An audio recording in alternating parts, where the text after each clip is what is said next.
So here I am, back in Japan. But how did I get here? Well, today's video will explain. Literally, my room looked over a level 188 of the back rooms. So this is what our hotel room looks like in the back rooms. We have among us. We do have a bathroom. Very nice shower. Very nice iron. Very, very, very nice bag more. Among us again. TV has some pretty decent channels. I was staying at the Holiday Inn Express Terminal 4, one of the cheaper hotels on Heathrow's property. I will say it actually is really, really nice, but there's kind of one little thing you do need to know. Well, this hotel is, well, kind of internet famous. It's known as level 188 in the back rooms.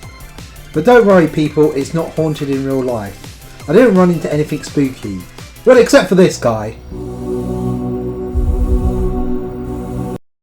After a good night's sleep at the hotel, it was time to find the world's smallest sausages at the breakfast buffet.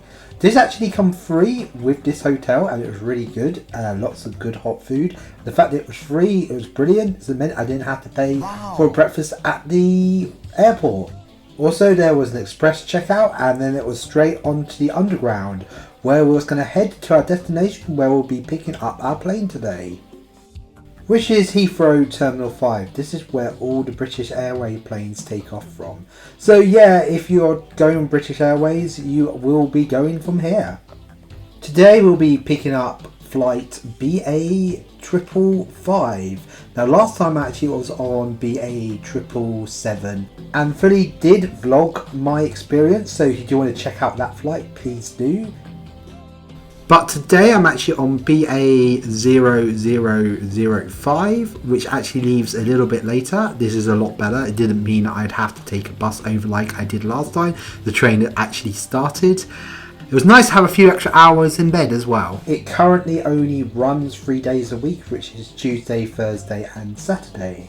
So now I was inside the airport, I needed to find out where I needed to check in. And luckily there was a board and it had where I needed to check in. I will point out you can actually also check in online, but for some reason I forgot to do that. So I went to one of the self-serve boards, which was funny because last year I went to one of these and it rejected me.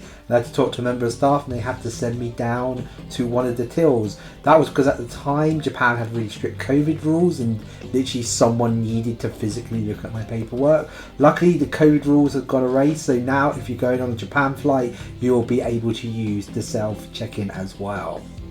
So this also means you will have to self-check in your bag. I will be kind of honest, this is kind of the part I didn't like. I do feel like probably the staff should always do this.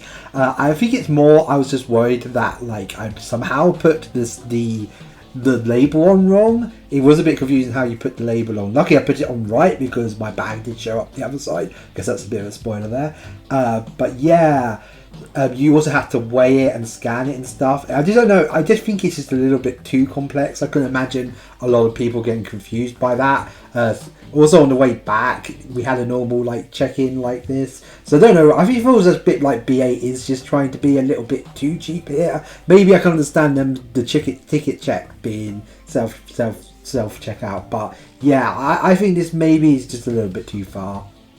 It does seem this airport does like to use robots. I even found a robot cleaner, and yeah, it's like I'm not even in Japan yet and I found one of random robots. After this it was over to the security check where I somehow seemed to just get so unlucky. So many people were being dinged and having to go to one side. And then eventually we got a big like chain of luck. About 10 people got through without being dinged. Then as people slowly started, of course, getting dinged, meaning they have to go over to the other side for extra checks. And it got to the point where they're like, yeah, we can let guys through, but no girls through. So literally, like me standing next to two other guys, we just just scampered through, and of course, none of us scanned. And there we go, we're in. Here it is, the guy came with a load of the drinks. So I was honest, I said, I only ordered the Pepsi. So cheers, here is to a good trip. And then the manager showed up and told me there's no YouTubing in this Wetherspoons. And now I'm out of Wetherspoons and it gives me just a little chance to look around at all the little shops they have in here.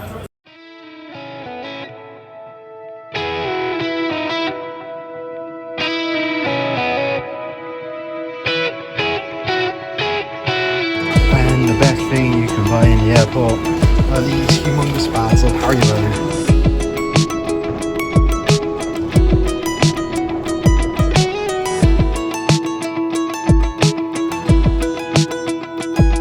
It was time to check the board to see where my plane would be taking off from.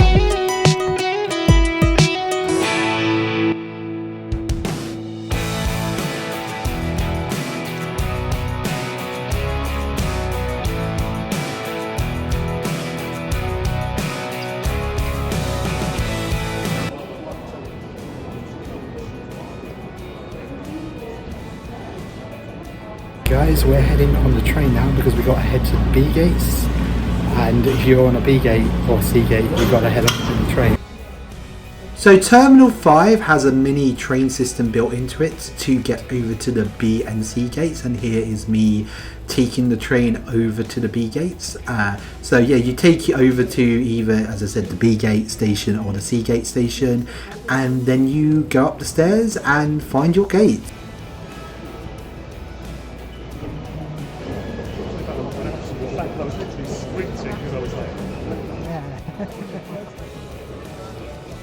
In the end, W didn't actually have what I wanted. So guys, we're just waiting for the plane. We're over in B. I think I managed to grab sort of a faster train over here.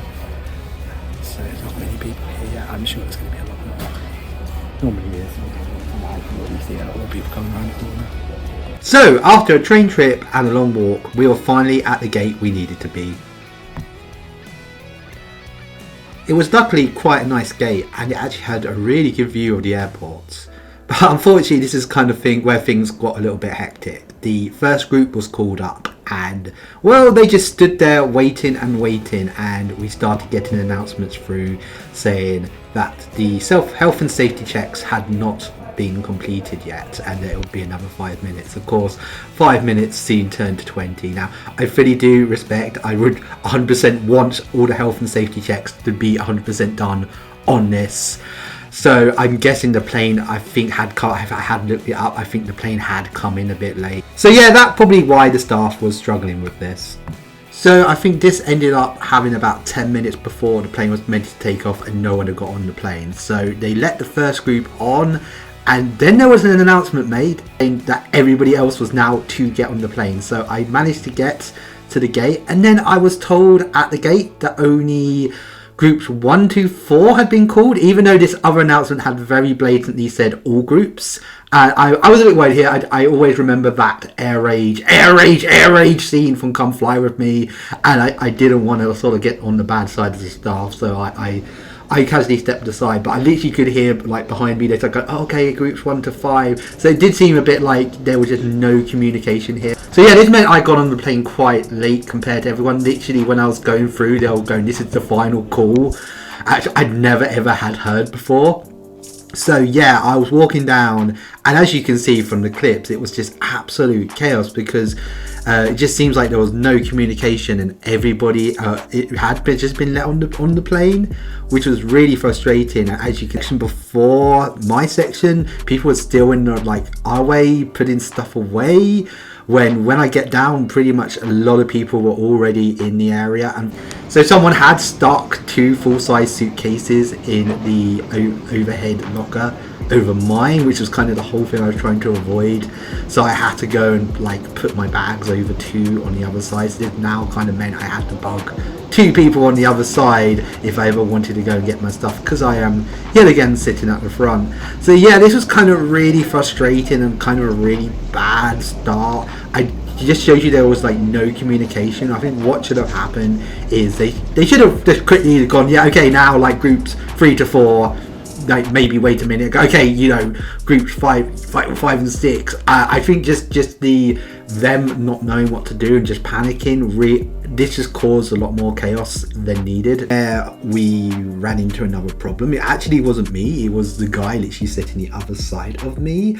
Of course, being a vlogger, I was filming, and I actually had put my camera away at this point, and then this other guy, he was like filming out the window, and then the air stewardess sort of told him to stop filming, and apparently, except for Fuji, they do not let you film on British Airways flights. Now, I've been trying to look this up, and this is where it's confusing me, because yes, there are a load of other travel vloggers, and there are plenty of people who have filmed on British Airways. I have actually tried typing it into Google whether British Airways have any sort of rules on this, and nothing comes up. Absolutely anything I tried typing in. I mean, please, someone, if you do know, you do work for this and you say, oh no, it is written here, please do. It wasn't even me, this is the thing, it was someone else that this was happening to. And I have heard this in a few other vlogs where like a stewardess will just come along and like try saying, oh yeah, you can't film on this flight, when, yeah, my understanding, that is kind of a shame, because as I said, this and the whole letting everyone on probably were my only two big issues with British Airways in this flight, and it's kind of a shame that they both happen at the start. It's actually quite a positive spoiler, quite a positive review. Yeah, can we just get like a full clarification of the rules? Anyone does work on British Airways, please. So that's the bad kind of out of the way mostly. Now on to the good, and the first thing was my actual seats. I was sitting in the front row again, and as you can see, so much leg room, and this is brilliant because I've been told by my friend who also travelled to Japan, he went with British Airways, and he was saying how cramped the sort of seats not at the front can get. So right after we took off, they came around and gave us drinks. They also gave us a snack and a bottle of wine, and they gave us a packet of pretzels. I believe they were chai flavour, and they were really, really nice. The Coke, of course, was really, really nice, and it was nice to have a whole mini bottle of wine, which seems to become a tradition on the plane now. I drink it. So they gave us the food, which was a Japanese dish, and it was chicken and rice, I think ginger chicken. Both of them were very nice, which is very rare for plane food because most of the time you can barely eat it. After this, the sun started to set, and this was probably an absolute perfect time to check out the entertainment system. So as I was sitting in the front row, I had the fold out entertainment system, and this seemed to be the newer one. I believe this is the newer plane model at the moment. And yeah, luckily you can see this time it doesn't fall backwards. I think I may have a video clip somewhere, but the last time I went on the return flight, yeah, the screen would not stay in the same place. So I had a good scroll through the entertainment, and they had a lot of full series. Like here you can see they have the full series of The Office US. Season 1 and Season 3, so it's got a bit random that there'll be seasons missing, but it is cool that there is full seasons. Have a good variety. They had, of course, a lot of British shows. See, there's the British Office. And the cool thing here was the fact is they actually had an entire section for Doctor Who. I think this is because it was the 60th anniversary when I was flying, but they had a real good variety of Doctor Who episodes. The other cool thing, there was a load of Paramount Plus stuff, so they were really pushing their stuff. During the night time, they actually also did come around and hand out ice cream. I got a nice pot of vanilla ice cream here. A bit random, but the funny thing is, as my body clock didn't think it was night yet, I was happy to have a nice little snack. So yeah, it was a nice little thing to have. So thank you, British Airways, that actually was really cool. And then it was sunrise and the sun came back out, and at this point I was like, this would be the perfect time to go to the loo. And for the first ever loo review! And here is our first ever toilet review here in the UK. See, we've got a thing to put your rubbish in with hot and cold water. We got some hand cream, we got extra toilet roll, we got more, we got facial, wow, we got towels and facial towel, even more toilet roll, another type of toilet roll, another bin, don't know what that is, something to hold on to. Oh, and we do have a baby, and their toilet roll, we're not using that because that's disgusting. And there is your toilet review. And that was your loo review. And soon after this, breakfast actually came out and I went for the full English, and here's my maroon. I really hate beans. Beans are so intrusive, so it kind of ruined half the meal. I could only eat the halves without the beans in it. So please, British Airways, if you do British breakfast again, I know there's lots of people who do like beans, but please, maybe just put them in the pot on the side. I'm sorry, I think this is just always the issue with plain food. They just try to go that just little bit too complex. So after breakfast, we were actually flying over Japan, and luckily it was a very clear day. So we were told if we look in the right direction, and if we're very, very lucky, we're going to see something absolutely amazing. And there it was in all its beauty, Mount Fuji from the sky. I mean, I was so incredibly lucky to see this. I think most of the other times I've been flying through, it's been too cloudy, and it just shows you how big and epic Fuji is. While I was taking in this amazing opportunity, I was thinking to myself, what other things does Japan have to offer this time around? Welcome to Timothy in Japan again.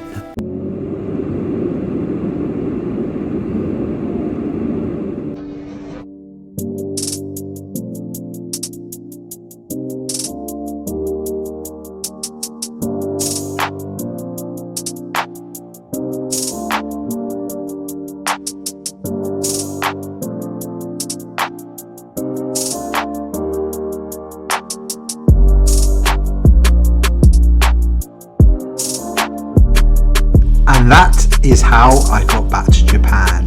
What did I do next? Well, you're going to have to smash that subscribe button to find out.